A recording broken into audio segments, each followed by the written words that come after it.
¿Alguna vez has sido tan completamente subestimado por las personas más cercanas a ti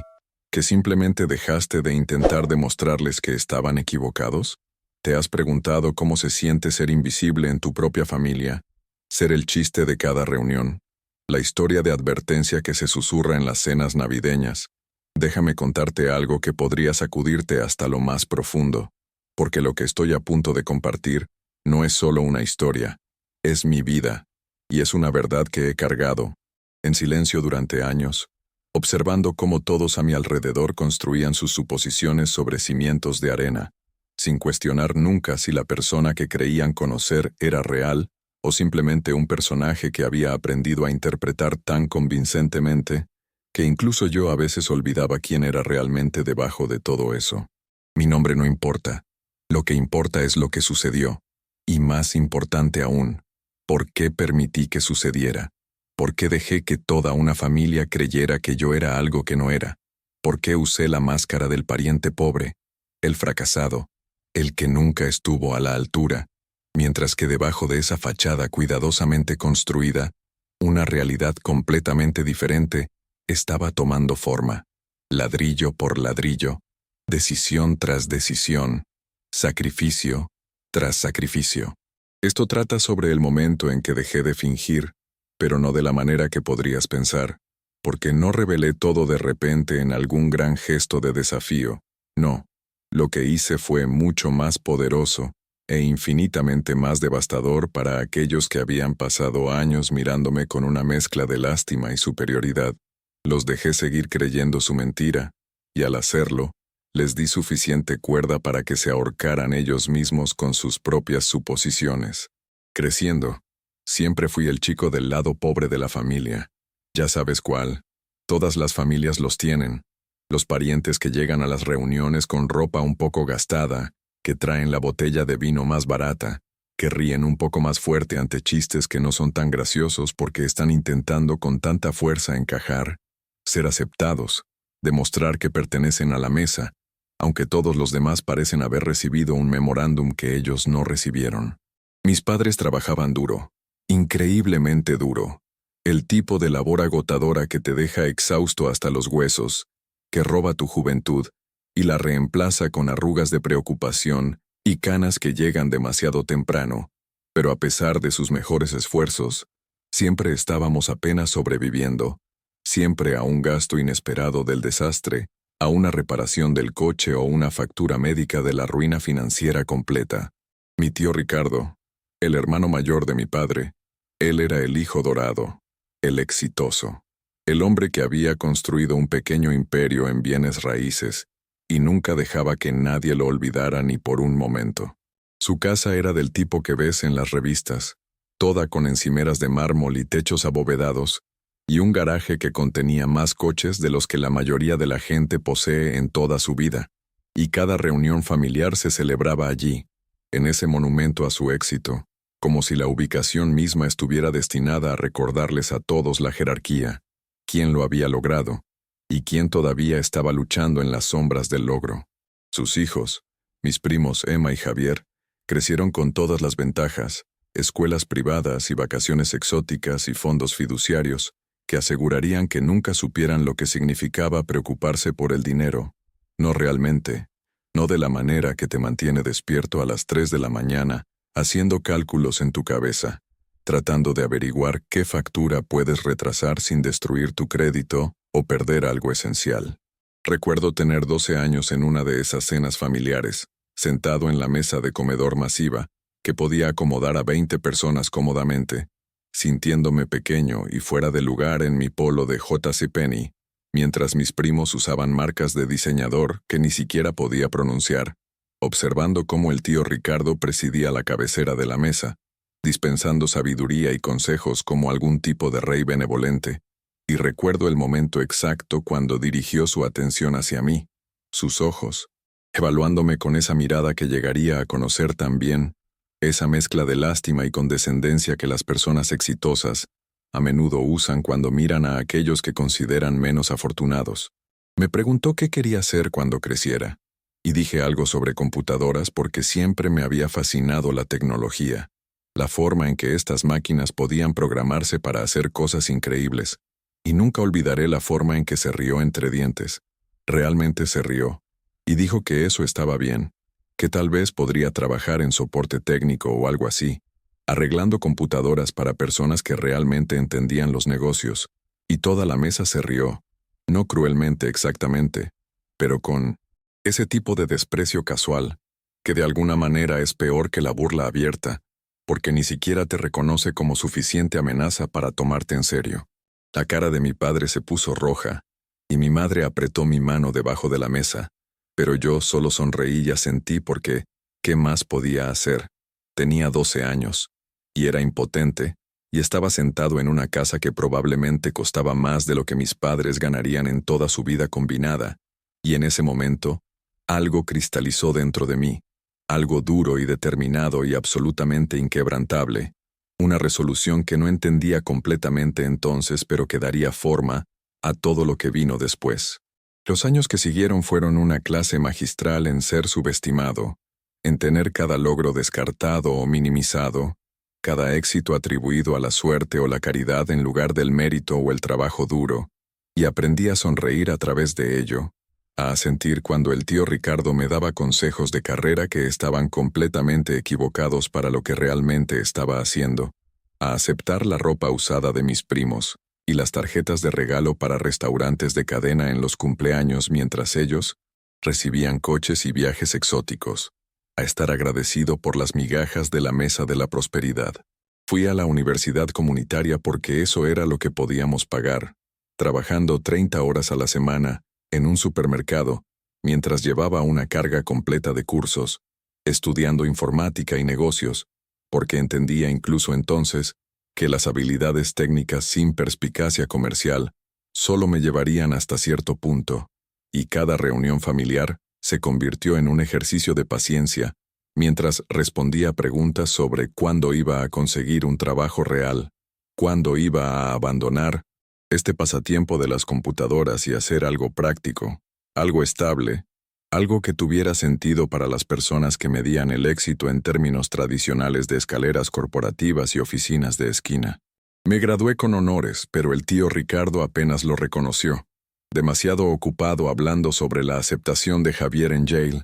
y cuando conseguí mi primer trabajo en una pequeña startup tecnológica, ganando apenas lo suficiente para cubrir el alquiler y los préstamos estudiantiles, la reacción familiar fue exactamente lo que esperaba. Asentimientos compasivos y frases alentadoras que apenas ocultaban el mensaje subyacente de que esto era más o menos lo que esperaban de mí, que estaba cumpliendo la profecía que habían escrito para mi vida antes de que fuera lo suficientemente mayor como para sostener un bolígrafo. Pero aquí está lo que no sabían, lo que nunca les conté, lo que ocultaba cuidadosamente detrás de una fachada de lucha modesta y aceptación agradecida de su caridad ocasional. Estaba aprendiendo, absorbiendo todo lo que podía sobre tecnología y negocios, y la economía digital emergente que estaba a punto de remodelar todo, quedándome despierto hasta las 2 y 3 de la mañana, leyendo documentos técnicos y enseñándome a mí mismo lenguajes de programación y estudiando tendencias del mercado, vertiendo cada dólar de sobra en libros y cursos en línea, y eventualmente en inversiones cuidadosamente calculadas de las que la mayoría de las personas nunca habían oído hablar, porque estaban demasiado ocupadas persiguiendo marcadores tradicionales de éxito para ver la revolución que estaba ocurriendo a plena vista. La startup a la que me uní, la que el tío Ricardo había descartado como otra compañía tecnológica que probablemente cerraría en un año, estaba trabajando en algo revolucionario, y yo no era solo un empleado de nivel inicial, era una de las primeras 10 personas contratadas, lo que significaba que tenía participación real,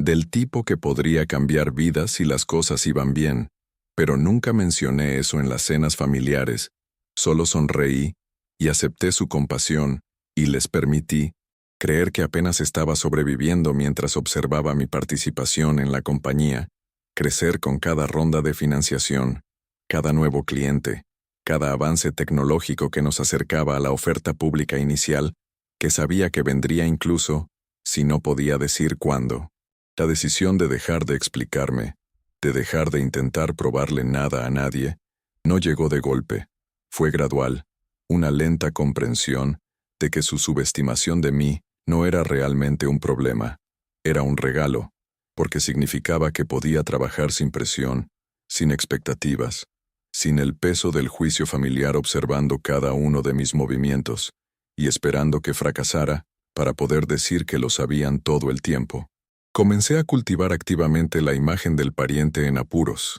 usando la misma chaqueta vieja en las reuniones,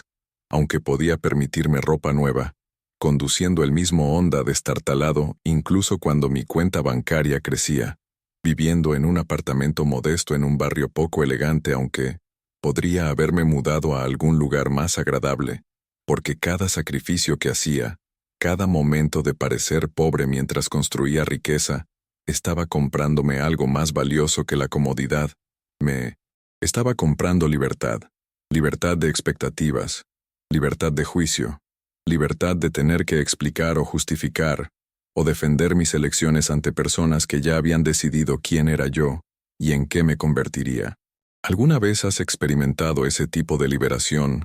esa comprensión de que las opiniones de otras personas sobre ti son su problema, no el tuyo,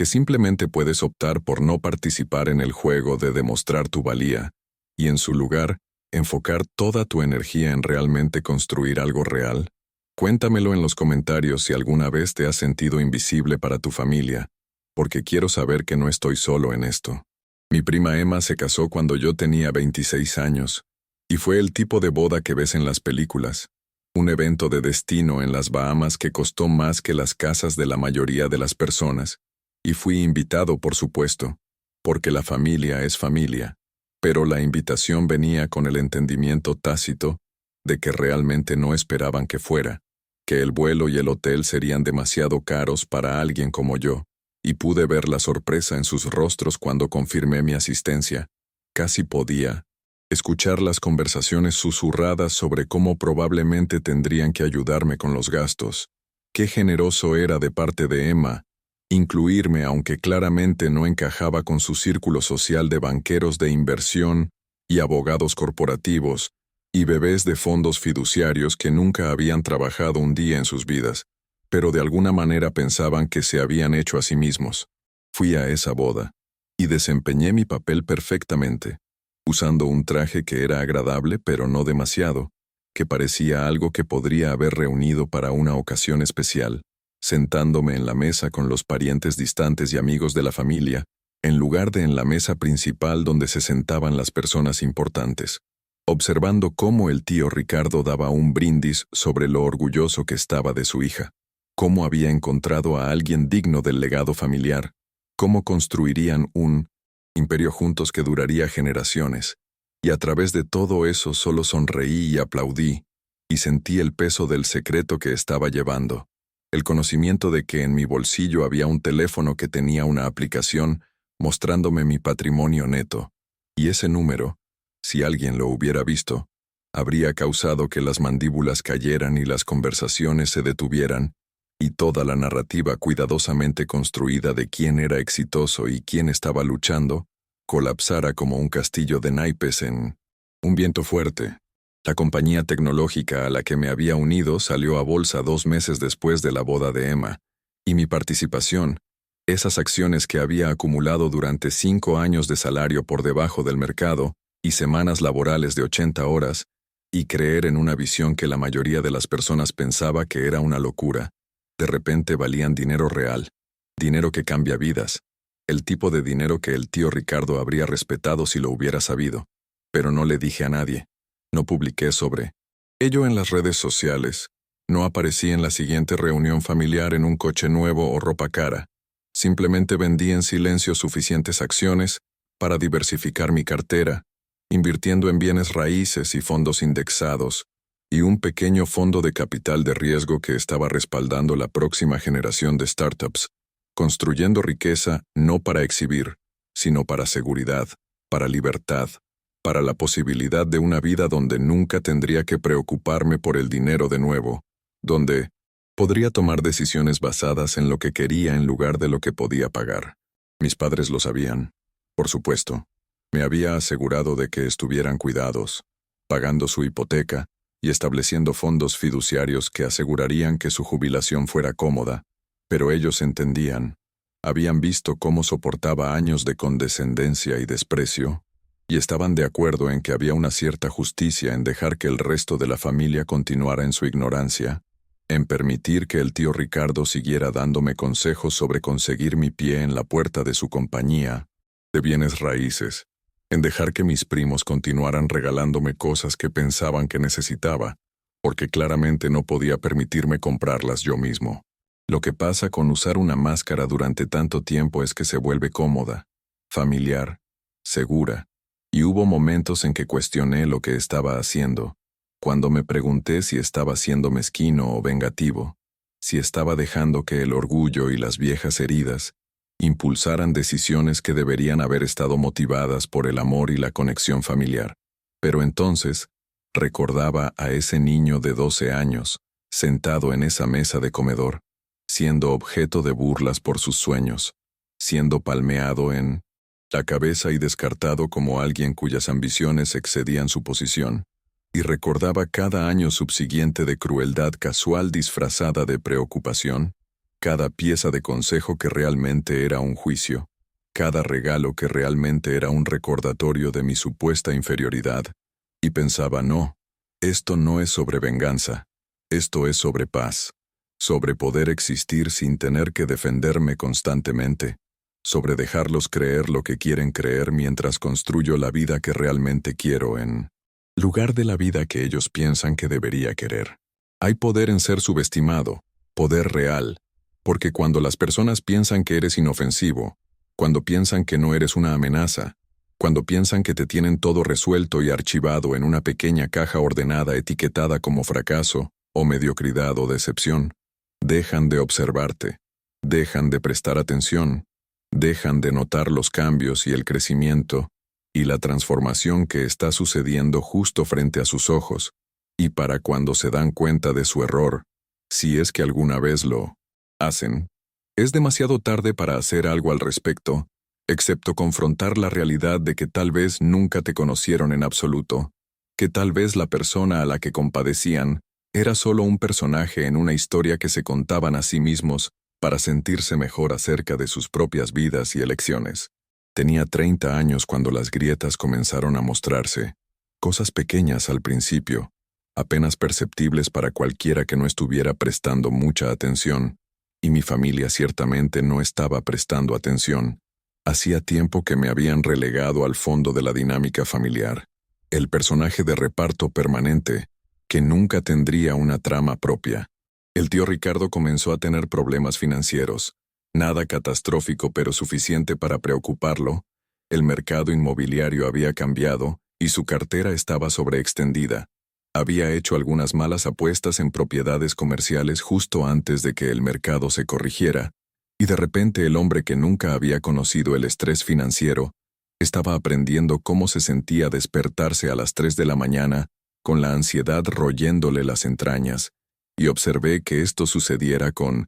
una mezcla compleja de emociones. No exactamente satisfacción, pero tampoco exactamente compasión. Algo intermedio para lo que todavía no tengo nombre. Mi primo Javier, el graduado de Yale con todas las ventajas, había entrado en finanzas como todos esperaban, pero no era el prodigio que todos habían asumido que sería. Era competente pero no excepcional, bueno pero no grandioso, subiendo la escalera corporativa pero lentamente, viendo cómo personas más jóvenes y con más hambre lo superaban porque nunca había tenido que desarrollar el hambre que viene de tener algo que probar, de saber que el fracaso significa consecuencias reales, en lugar de solo decepción. El matrimonio de Emma, la boda de cuento de hadas en las Bahamas, estaba luchando. Su esposo había resultado estar más interesado en su fondo fiduciario que en ella, y se dirigían hacia un divorcio que sería costoso y desordenado, y que destrozaría la imagen de perfección que se había cultivado tan cuidadosamente. Y yo estaba acumulando en silencio más riqueza, haciendo inversiones inteligentes, comenzando a hacer inversiones ángel en startups prometedoras, construyendo una reputación en ciertos círculos como alguien que entendía la tecnología y tenía el capital y el juicio para respaldar a los ganadores. Pero nada de esto era visible para mi familia porque los había entrenado para no mirar, para no cuestionar, para no preguntarse si tal vez la historia que se habían estado contando a sí mismos sobre mí estaba equivocada. Todavía conducía ese viejo Honda, aunque había comprado un Tesla que estaba guardado en un garaje privado al otro lado de la ciudad. Todavía vivía en ese apartamento modesto, aunque era dueño de 3 propiedades de alquiler que generaban ingresos pasivos cada mes. Todavía usaba ropa que parecía venir de Target, aunque mi armario también contenía trajes a medida que nunca había usado en un evento familiar,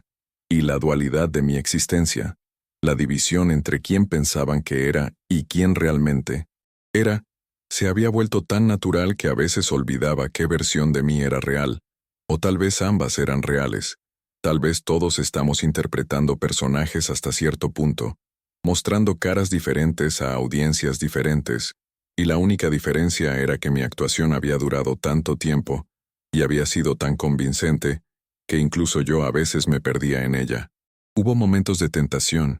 momentos en que quería dejar caer la máscara y mostrarles todo, entrar en una cena familiar con ese traje a medida y entregarle al tío Ricardo una tarjeta de presentación con el nombre de mi firma de capital de riesgo, y ver su rostro cuando se diera cuenta de que el pariente pobre al que había estado condescendiendo durante décadas, ahora era más rico de lo que él había sido jamás, pero algo siempre me detenía, tal vez sabiduría, tal vez cobardía, tal vez solo un sentido de que la revelación no traería la satisfacción que imaginaba, que cambiaría todo de maneras que no podía controlar o predecir, que una vez que la verdad estuviera allí afuera, nunca podría volver a la cómoda invisibilidad que había creado para mí mismo. El verdadero punto de inflexión llegó en mi 32º cumpleaños, que cayó en el mismo fin de semana que una gran reunión familiar, el tipo de reunión donde todos aparecen, parientes distantes que no has visto en años, tías abuelas y primos segundos, y personas cuya relación exacta contigo no está clara, pero que comparten suficiente ADN para justificar una invitación. Y se estaba celebrando en la casa del tío Ricardo, porque por supuesto que sí, aunque su situación financiera se había deteriorado hasta el punto en que sabía que había tenido que sacar una segunda hipoteca para mantener el estilo de vida que todos esperaban de él. Casi no voy. Había estado viajando por trabajo, reuniéndome con fundadores de startups en Silicon Valley y Austin, asistiendo a conferencias donde cada vez más se me invitaba a hablar en paneles sobre inversión en etapa temprana y el futuro de la tecnología, viviendo una vida que no guardaba parecido con la que mi familia imaginaba para mí, pero algo me atrajo de vuelta, tal vez curiosidad, tal vez un sentido de que era hora, tal vez solo el tirón de la familia que nunca realmente desaparece, sin importar cuán complicada se vuelva la relación. Aparecí en mi viejo Honda, usando jeans y una camisa polo que había visto días mejores, llevando un paquete de 6 cervezas como mi contribución a la fiesta, interpretando mi papel tan bien que era casi actuación de método, y podía ver la mezcla familiar de lástima y desprecio en los ojos de las personas cuando me saludaban, la forma en que las conversaciones se detenían cuando me acercaba, y luego se reanudaban con ese ligero cambio de tono que te dice que las personas estaban hablando de ti, probablemente sobre lo triste que era que todavía no hubiera conseguido ordenar mi vida, que todavía estaba luchando mientras todos los demás habían avanzado hacia el éxito y la estabilidad adultos. El tío Ricardo me acorraló junto a la piscina, bebida en mano, y comenzó a darme consejos sobre una apertura de trabajo de la que había oído hablar, algo de nivel inicial en la compañía de un amigo. Nada especial, pero tenía beneficios, y tal vez si trabajaba duro eventualmente, podría abrirme camino hacia algo respetable. Y yo solo asentí, y le agradecí por pensar en mí, interpretando al sobrino agradecido incluso, mientras parte de mí se maravillaba de lo absurdo de la situación, que este hombre, que se estaba ahogando en deudas y tratando desesperadamente de ocultar sus problemas financieros, estaba dando consejos de carrera a alguien que podría haberle escrito un cheque para resolver todos sus problemas sin siquiera hacer mella en mi cartera, y me pregunté qué diría si supiera. si se disculparía por todos los años de condescendencia, si se sentiría avergonzado, o si simplemente encontraría alguna forma de racionalizarlo, de convencerse a sí mismo de que sus suposiciones habían sido razonables dada la información disponible para él. Emma estaba allí con su pronto ex esposo, poniendo una cara valiente pero incapaz de ocultar la tensión entre ellos, y me apartó en un momento para decirme qué suerte tenía de no tener que lidiar con todas las complicaciones del matrimonio y el divorcio, que estar soltero y sin ataduras tenía sus ventajas, y casi me río porque estaba romantizando mi supuesta soledad, encontrando consuelo en la idea de que mi falta de éxito romántico era de alguna manera una bendición, sin importar que había estado en una relación seria durante 3 años con alguien que conocí en una conferencia tecnológica, alguien exitoso y brillante, que entendía mi mundo porque habitaba los mismos espacios, pero nunca la había mencionado a la familia, porque ¿por qué lo haría? ¿Por qué invitaría ese escrutinio y juicio? Y las inevitables preguntas sobre cuándo nos íbamos a casar y tener hijos. ¿Por qué les daría otra cosa sobre la cual tener opiniones cuando podía simplemente mantener esa parte de mi vida privada y sagrada y separada de todo el drama familiar? El punto de quiebre llegó, no con un estruendo sino con un susurro, con una conversación que no se suponía que debía escuchar. Estaba en la casa usando el baño cuando escuché voces en el estudio adyacente, el tío Ricardo y su esposa, mi tía Patricia, teniendo una discusión sobre dinero, sobre cómo no podían mantener las apariencias por mucho más tiempo, sobre cómo podrían tener que vender la casa y reducir el tamaño, sobre lo humillante que sería admitir a la familia que no eran tan exitosos como todos pensaban. Y entonces escuché mi nombre. Escuché al tío Ricardo decir que al menos no habían terminado como yo, que sin importar cuán mal se pusieran las cosas, todavía tenían su dignidad, todavía tenían su reputación, no habían desperdiciado su potencial como yo lo había hecho, y algo dentro de mí, algo que había estado tenso durante 2 décadas, finalmente se rompió. No exactamente en ira, sino en una especie de claridad, una comprensión repentina de que había estado dándoles poder sobre mí al importarme lo que pensaban, al dejar que sus opiniones y juicios dieran forma a mi comportamiento, aunque solo fuera en reacción a ellos, que la máscara que había estado usando no me estaba protegiendo, me estaba aprisionando, y que había una diferencia entre elegir la privacidad y elegir la invisibilidad, entre proteger tu paz y ocultar tu verdad. Salí del baño y volví a la fiesta, y podía sentir algo cambiando dentro de mí, un aflojamiento de ataduras que no me había dado cuenta completamente de que estaban allí, un sentido de que el juego que había estado jugando durante tanto tiempo había alcanzado su conclusión natural y era hora, finalmente hora, de dejar de fingir, no por ellos sino por mí, porque merecía existir como mi yo completo, dejar de compartimentar mi vida en las partes que podían ver y las partes que no podían, dejar de tratar mi éxito como algo vergonzoso que necesitaba ocultarse. Pero no hice un gran anuncio, no reuní a todos, y revelé todo en un momento dramático. Así no es como funciona la vida real, así no es como sucede el cambio real. En su lugar simplemente comencé a ser honesto. Comencé a responder preguntas con la verdad en lugar de vagamente. Comencé a aparecer como quien realmente era, en lugar de quien esperaban que fuera. Cuando Javier preguntó qué había estado haciendo, le conté sobre la startup en la que había invertido que estaba a punto de cerrar una ronda de financiación Serie B.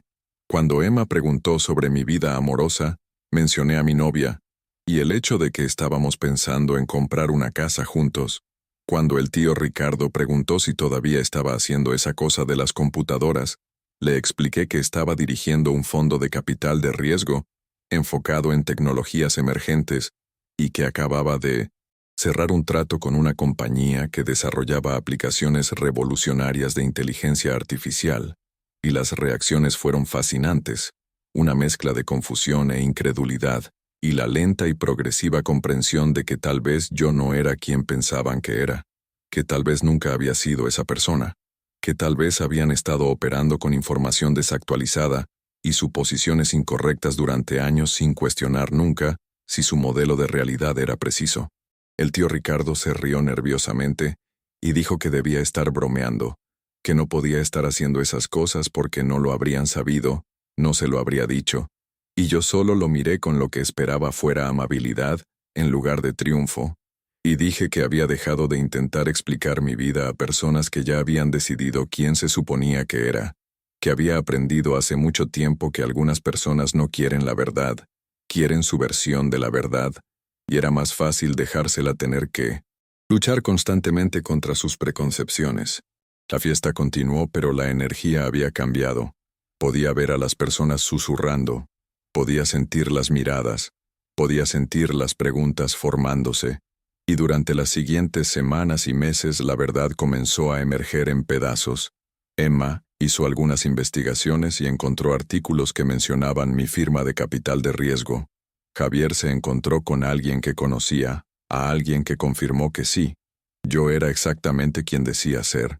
Mis padres finalmente se sintieron cómodos, compartiendo algunos de los detalles que habían mantenido en silencio, y la narrativa familiar comenzó a deshacerse, hilos soltándose de un tapiz que había parecido tan sólido, pero resultó estar unido por nada más que suposiciones y chismes, y la tendencia humana de crear historias que confirman nuestras creencias existentes. El tío Ricardo trató de hacer como que lo había sabido todo el tiempo, como que solo me había estado probando o dándome espacio para crecer, pero podía ver en sus ojos que estaba recalculando todo, reescribiendo la historia en su cabeza, tratando de descifrar cómo se había perdido las señales, y parte de mí sintió simpatía por él porque ahora entendía que su necesidad de sentirse superior había sido impulsada por sus propias inseguridades, que menospreciarme había sido una forma de apuntalarse.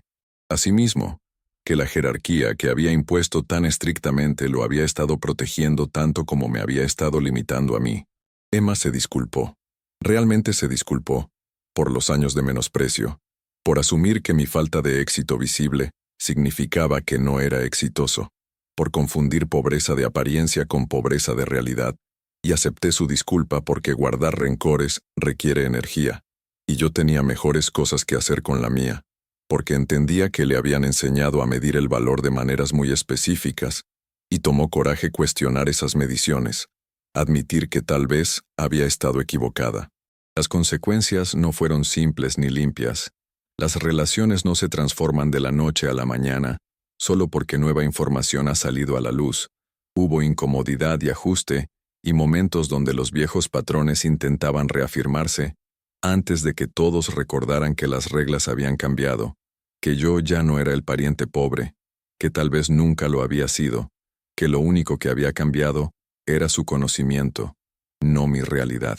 Algunas personas en la familia lucharon con ello más que otras. Algunos se sentían tontos o avergonzados. Algunos se sentían enojados de que los hubiera engañado aunque nunca había mentido. Solo había dejado de corregir sus conceptos erróneos. Algunos se sentían heridos de que no hubiera confiado en ellos con la verdad. Y tuve que explicar una y otra vez que no se trataba de confianza. Se trataba de autopreservación, de crear espacio para crecer sin la presión de las expectativas, de aprender a valorar mi propia opinión de mí mismo más que sus opiniones de mí. El tío Ricardo y yo tuvimos una conversación meses después de que el polvo se había asentado, después de que había tenido tiempo para procesar todo, y admitió que había estado proyectando sus propios miedos en mí, que verme luchar lo había hecho sentir más seguro en su propio éxito, y que darse cuenta de que yo no había estado luchando en absoluto lo había obligado a confrontar algunas verdades incómodas sobre sí mismo y sus elecciones,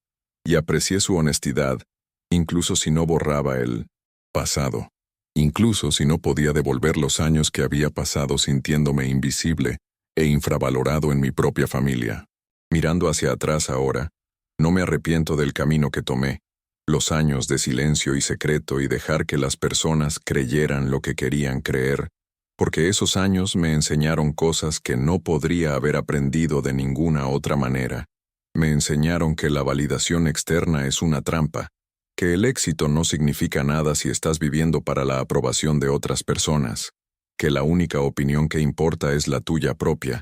que no puedes controlar cómo te ven las personas, pero puedes controlar cuánto poder les das a sus percepciones. Me enseñaron resistencia y paciencia, y el valor de jugar el juego largo, de construir algo real, en lugar de algo que se ve impresionante en las redes sociales o en las reuniones familiares. Aprendí que hay una diferencia entre humildad y autodisminución, entre ser privado y estar avergonzado, entre elegir tus batallas y dejar que las personas te pisoteen, y aprendí que a veces lo más poderoso que puedes hacer es nada. Es dejar que las personas te subestimen mientras construyes silenciosamente un imperio que no pueden ver, y luego un día, cuando el momento es correcto, simplemente dejar de esconderte, no con fanfarria o drama, sino con tranquila confianza, que no necesita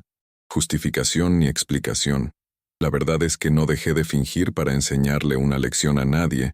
o para demostrar que alguien estaba equivocado. Dejé de fingir porque estaba exhausto, porque mantener la fachada se había convertido en más trabajo que simplemente ser yo mismo, porque finalmente entendí que no le debía a nadie una actuación, que podía simplemente existir como era, y las personas que importaban lo aceptarían, y las personas que no lo hicieran no valían mi energía de todos modos. Entonces, ¿cuál es la lección aquí? ¿Cuál es la conclusión de esta larga y complicada historia sobre familia y expectativas, y las máscaras que usamos, y las verdades que ocultamos? Tal vez sea que las personas siempre harán suposiciones sobre ti, basadas en información limitada, y sus propios sesgos y experiencias, y puedes pasar tu vida luchando contra esas suposiciones, o puedes aceptarlas como su problema, en lugar del tuyo. Tal vez sea que el éxito no se ve igual para todos, que la riqueza y el logro y la felicidad vienen en formas que no siempre encajan en narrativas convencionales, que la persona que parece estar luchando podría estar prosperando de maneras que no puedes ver, y la persona que parece tenerlo todo resuelto podría estar ahogándose bajo la superficie. Tal vez sea que la familia es complicada, que el amor y el resentimiento y el orgullo y la vergüenza pueden existir simultáneamente, que las personas pueden herirte sin intención y ayudarte sin darse cuenta, que el perdón no significa olvidar, pero podría significar entender, ver el panorama completo en lugar de solo las partes que te causaron dolor. O tal vez la lección es más simple que todo eso. Tal vez es solo que nunca deberías asumir que conoces la historia de alguien basándote en las apariencias, que la persona tranquila en la esquina podría tener profundidades que no puedes imaginar, que el pariente al que todos compadecen podría estar viviendo una vida más rica y más plena de lo que cualquiera de ustedes se dio cuenta, que los juicios basados en circunstancias externas son casi siempre incompletos y a menudo completamente erróneos. Quiero que pienses en tu propia vida ahora mismo, en las suposiciones que las personas han hecho sobre ti, en las cajas en las que han intentado meterte, en las veces que has sido subestimado, o descartado, o tratado como menos de lo que eres. Y quiero que te preguntes, ¿estás viviendo para su aprobación o la tuya propia? ¿Estás construyendo la vida que realmente quieres, o la vida que ellos piensan que deberías querer? ¿Estás ocultando partes de ti mismo para evitar el juicio? ¿O estás parado completamente en tu verdad sin importar cómo otros puedan reaccionar? ¿Alguna vez has sido el que hace suposiciones, mirando las circunstancias de alguien y creando toda una narrativa sobre quiénes son y de qué son capaces sin realmente conocerlos, sin hacer preguntas, sin considerar que tal vez te estás perdiendo información crucial, que tal vez la historia que te estás contando es conveniente pero inexacta? Estas son preguntas incómodas, lo sé,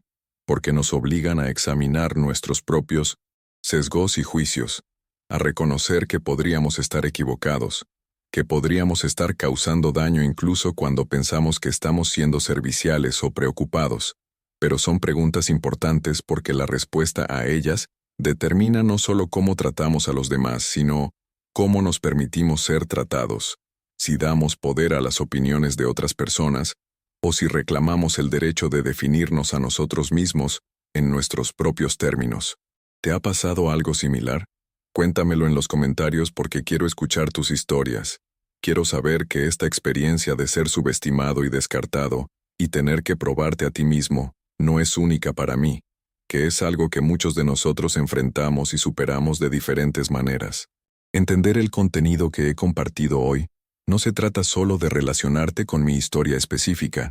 Se trata de reconocer patrones en tu propia vida, de ver las formas en que las expectativas y suposiciones de otras personas podrían estar limitándote o causándote que te limites a ti mismo, de aprender a distinguir entre retroalimentación útil y juicio dañino, de desarrollar la confianza para trazar tu propio curso incluso cuando todos a tu alrededor te están diciendo que vas en la dirección equivocada. Se trata de entender que el éxito y la felicidad y la realización son cosas profundamente personales que no pueden medirse por los estándares de otra persona, que las métricas que importan son las que eliges, no las que te imponen la familia o la sociedad o las redes sociales o cualquier otra fuerza externa que piensa que sabe mejor que tú cómo debería verse tu vida. Esta comprensión puede cambiarlo todo, puede liberarte del trabajo exhaustivo de justificarte constantemente, de intentar hacer que las personas te vean de manera diferente, de vivir en reacción a sus juicios en lugar de en alineación con tus propios valores. Puede darte permiso para ser exactamente quien eres, para tener éxito o fracasar en tus propios términos, para construir una vida que tenga sentido para ti, incluso si no tiene sentido para nadie más. Y esa libertad, esa liberación del peso, de las expectativas externas, vale más de lo que cualquier cantidad de dinero o estatus o aprobación podría valer jamás. Si esta historia resonó contigo, si tocó algo profundo dentro que tal vez no has reconocido o examinado completamente, si te hizo pensar en tu propia vida y relaciones de nuevas maneras, quiero que hagas algo por mí. Quiero que dejes un like en este video ahora mismo, no solo porque ayuda al algoritmo y permite que más personas escuchen este mensaje, sino porque esa pequeña acción es una forma de reconocer tu propia verdad, de decir sí, esto importa, esto es importante, me veo a mí mismo en esta historia y no estoy solo en estas experiencias. Es una forma de conectarte con los miles de otras personas que están viendo esto y teniendo las mismas realizaciones, que están sentadas allí asintiendo con la cabeza y sintiéndose vistas y comprendidas de maneras que tal vez no se habían sentido antes. Y si quieres más historias como esta, más conversaciones honestas, crudas y reales sobre las realidades complicadas de la familia, y el éxito, y la identidad, y todas las cosas que generalmente mantenemos ocultas bajo superficies educadas, entonces, suscríbete a Mi Verdad Revelada ahora mismo, presiona ese botón de suscripción y activa las notificaciones para que nunca te pierdas un video, porque estoy comprometido a crear contenido que dice la verdad, que no rehúye los temas difíciles, que reconoce que la vida es desordenada y complicada, y no siempre encaja en narrativas ordenadas con moralejas claras y finales felices. Este canal trata sobre revelar la verdad, mi verdad, tu verdad, las verdades que todos llevamos pero rara vez hablamos en voz alta. Y quiero que seas parte de esta comunidad, parte de esta conversación, parte de este movimiento hacia una mayor honestidad y autenticidad en cómo hablamos sobre nuestras vidas y experiencias. Gracias por estar aquí, por escuchar mi historia, por darme tu tiempo y atención en un mundo que constantemente está demandando ambas cosas, por estar dispuesto a sentarte con la incomodidad y la complejidad en lugar de buscar respuestas fáciles o juicios simples. Gracias por verme, realmente verme, no como el pariente pobre que mi familia pensó que era, o como el inversionista exitoso que resultó ser, sino como un ser humano completo con contradicciones y complicaciones, y una historia que desafía la categorización simple, y espero que al verme, también te hayas visto a ti mismo con más claridad. Espero que hayas reconocido que tú también eres más que las suposiciones de cualquiera sobre ti, que tú también tienes profundidades y complejidades que merecen ser reconocidas y honradas, que tú también tienes el derecho de definirte en tus propios términos y construir una vida que refleje tus valores en lugar de las expectativas de otra persona. Así que ve desde aquí con ese conocimiento, con ese poder, con esa libertad, y nunca dejes que nadie te haga sentir pequeño de nuevo. Nunca dejes que la subestimación de alguien se convierta en tu propia subestimación de ti mismo, porque eres capaz de más de lo que imaginan, más de lo que incluso podrías imaginar ahora mismo. Y la única forma de descubrir toda la extensión de tu potencial es dejar de vivir para su aprobación y comenzar a vivir para tu propia verdad, sea lo que sea, donde sea que te lleve, sin importar cuán diferente se vea del camino que todos esperaban que tomaras. Te deseo lo mejor en tu viaje, y recuerda siempre que las únicas limitaciones reales que tienes son las que aceptas en tu propia mente. Todo lo demás es solo ruido, y tienes el poder de apagar ese ruido cuando estés listo.